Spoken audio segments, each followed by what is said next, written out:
People look at stories through different lenses. I have my own personal take on some of these trending issues.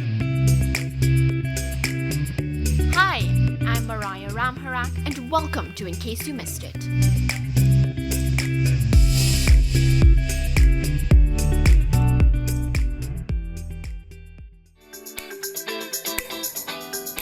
Hello, I'm Mariah Ramharack and welcome to another episode of SportsMax TV's In Case You Missed It.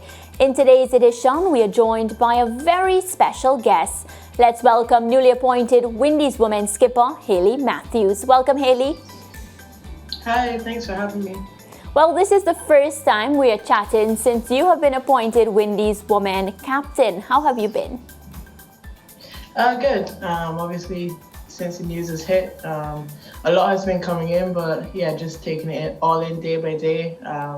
Obviously, still a bit overwhelmed with all the support that's been coming in as well, but yeah, really looking forward to taking up the role. Obviously, Stefani's been brilliant with the team for the last couple of years, and yeah, just looking to hopefully carry on in her footsteps over the next couple of years with leading the team and continue on the progress forward.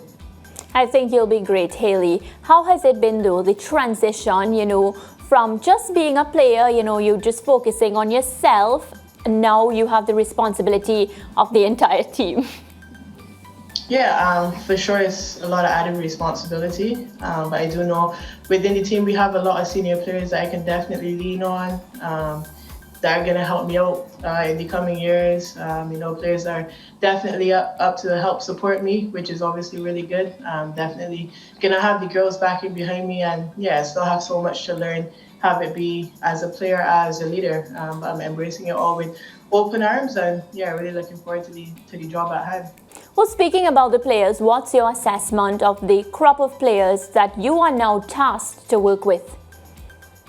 Yeah, I think we have a bunch of talent.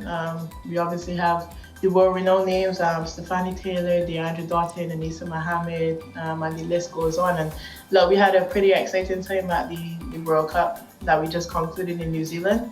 Obviously, getting to the semi-finals would have liked to go a bit further, but I still think we had a fantastic campaign and sort of exceeded expectations. So look, I think to be able to take up the helm now directly after that is going to be challenging, but at the same time, I think everyone's up for the challenge. Everyone's really looking forward to the series that we have coming up next. Putting our best foot forward throughout it. So yeah, really looking forward to that. Yeah, and the fans, they always want to know about the direction. So based on the team's recent performances, talk to us about the direction that the Windies ladies are heading.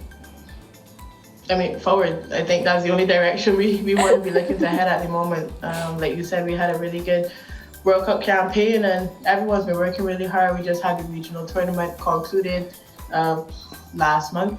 Yeah, everyone's been looking pretty good. Obviously, this next month we have the women's CPL coming up. The Barbados team, we have the Commonwealth Games. So there's a lot of cricket being played at the moment, and I think that's just going to help the women's game in the Caribbean grow even more. Yeah, very thankful for so much more cricket, and we get to see so much more of the ladies. Well, you, Hayley, have been ranked the highest placed West Indian woman in the latest ICC MRF Tires one-day international rankings. You're third in the all-rounders category and 10th in the bowling. How do you plan, though, to ensure that your personal game remains unaffected by the workload and responsibility associated with being a captain? Yeah, I think since I was given the responsibilities of captain by the Barbados team, I've still been able to go out there and perform really well, score some runs, take some wickets. And I think as a player, what I always want to do first is be able to contribute to the team. I think the best captains are the ones that are able to lead by example. And yeah, that's exactly what I'm striving to do, go out there, put on some good performances and yeah, hopefully lead by example first and foremost. Yeah, and you spoke about the Commonwealth Games and CPL, which means it's a very, very packed schedule. What are your thoughts on women's cricket making its debut at this year's Commonwealth Games in Birmingham? And of course, the fact that you will be a part of this aspect of history. Yeah, it's going to be massive. I think it's definitely a step in the right direction. When you speak on cricket and women's cricket being in those athletics meets all the way up to the Olympics. So I think obviously Commonwealth Games is definitely somewhere good to start. I think everyone's really looking forward to it, not only as Barbados girls, but I think speaking to some of the other ladies from the other countries as well, South Africa, England, everyone's really looking forward to being a part of the tournament. It's definitely exciting and definitely something new. So yeah, I know everyone's going to go out there and play some really, really hard cricket, but at the same time, us as a Barbados team, we're going to be looking to go out there and do the same as well. Yeah, and Barbados is drawn in Group A alongside Australia, India and Pakistan. What's the approach as you get ready for this competition? Because it's some big competition, some big names. Yeah, I think, look, even before regional tournament last month, everyone was working pretty hard. And now that we've come back home, it's the same kind of aspect, training 4 days a week. Everyone's hitting their straps at the right time. And yeah, like you said, it's going to be some really tough competition, but I think if we go down there and we just play some really fearless cricket, I think at this point in time we're underdogs. I know too many people are expecting a whole lot of wins out of us, but I think at the same time that might be a blessing in disguise.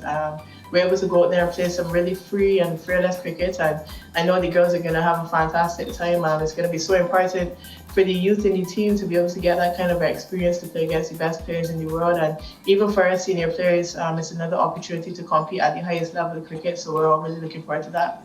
And of course, an opportunity to be a part of history, which is incredible. So we spoke earlier about how packed the cricket season is. And of course, I love it because I love looking at you ladies. How elated are you that the 2020 edition of the Caribbean Premier League will bowl off with Trinbago Knight Riders and Barbados Royals on August 31st in St. Kitts and Nevis? Yeah, it's going to be fantastic. I think after the trial matches that were held in 2019 in Trinidad, it was unfortunate that COVID hit right after. But look, a women's CPL now has been coming for a very long time, and it's really, really good to be able to get the opportunity now to, head out there representing the Barbados Royals. Obviously, being from Barbados is really massive. So yeah, I think when August 31st does come, everyone's really going to be looking forward and excited to getting out there and kicking off the women's CPL. And yeah, I think, look, over the years, I know the standard of women's cricket throughout the Caribbean and the world has been growing so much that I can't see the women's CPL not turning out to be something massive in the next couple of years. Yeah, and as a woman, this is incredible just to see you ladies participating at this level, especially because we know cricket fans, they love the CPL and it creates opportunities, in different fields of cricket. How elated are you, just to see women being recognized at this level, the biggest party in sport? Yeah, it's great. I think once upon a time, women's cricket is something you probably couldn't make the greatest career out of, but I think with all the franchise cricket around the world now, the international cricket, the amount that's being played, the amount of recognition that women's cricket is getting, and women's sport on the whole has been fantastic, and you've been able to see so many women athletes being able to make a living out of their sport and their passion through a career in sports now. So look, definitely happy that women are getting the recognition within the sporting world nowadays, and I hope that can continue to build over the next couple of years, leaps and bounds. Well, Hayley, we spoke about you, we spoke about the team, we spoke about the competitions. What about the fans? This 2022 edition of the CPL will see the return of fans to the stadium. Let's talk about how important they are where cricket is concerned.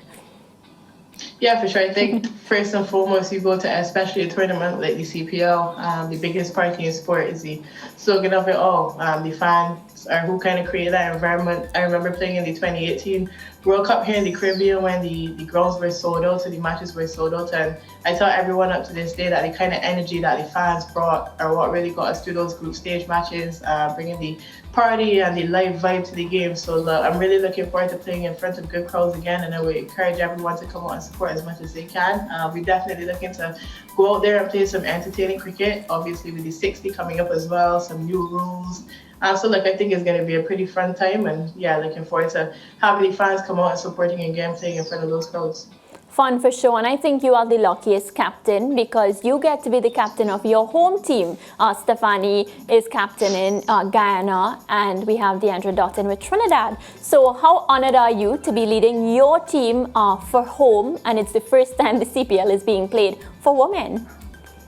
Yeah, massively. I mean, I know it's still a franchise tournament, but to be able to lead the Barbados Royals out, I can imagine it's going to be quite an overwhelming feeling.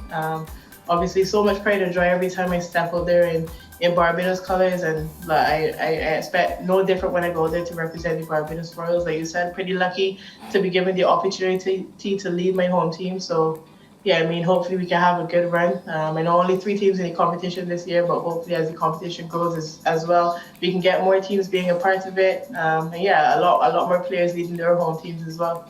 Yeah, and the list, the Barbados Royals team has been out. You know, everybody has seen the names. Talk to me about the strength of your team. I think we have a pretty great all-round team. When you look at our batting order, we have a lot of experience. Brittany Cooper, Windies boys, myself, and then when you look at our bowling department, we have the likes of Afi Fletcher, Shakira Salmon, Kiana Joseph, Chanel Henry. So we have a lot of West Indies players within our team. And then obviously when the international talent comes in after that, I think it's only going to make us stronger. So yeah, I think we do have a really good shot at going out there and winning the title. I think we just have to go to execute on the day. Obviously, hopefully we gel really well as a team, which I have no doubt we will. Yeah. And yeah, just play some really good cricket and have some fun while doing it. But Hayley, when you look at the other teams, and you can be honest, which of the other teams will be your biggest competition? Will it be Trinidad or Guyana? You know, I don't know, to be honest. I feel like when I do look at both teams, they definitely have different strengths. I know if you look at, for example, in the Trinidad team, you have 2 players like Deandra Doughton and Natasha McLean at the top of the order can literally take any game away from you. But then at the same time, when we look at the Guyana team, you have players like Stephanie Taylor, Shamilia Connell, who's quite dangerous with the ball early up. I know it's going to be challenging to play both teams, but at the same time, I think us as Barbados Warriors, we're just going to really have to go out there and focus as best as we possibly can on what we do best, execute really well, and hopefully things go in our way. Well, Hayley, you have your work cut out for you. We here at SportsMax, we're wishing you best of luck in all that you do. I look forward to all your centuries, you taking all the wickets and talking about it on the show. So I'm wishing you best of luck and thank you for joining us on In Case You Missed It. Thank you very much. Well, viewers, that's a wrap for this week's episode of In Case You Missed It. Be sure to like, share and comment and let us know your thoughts on this week's episode.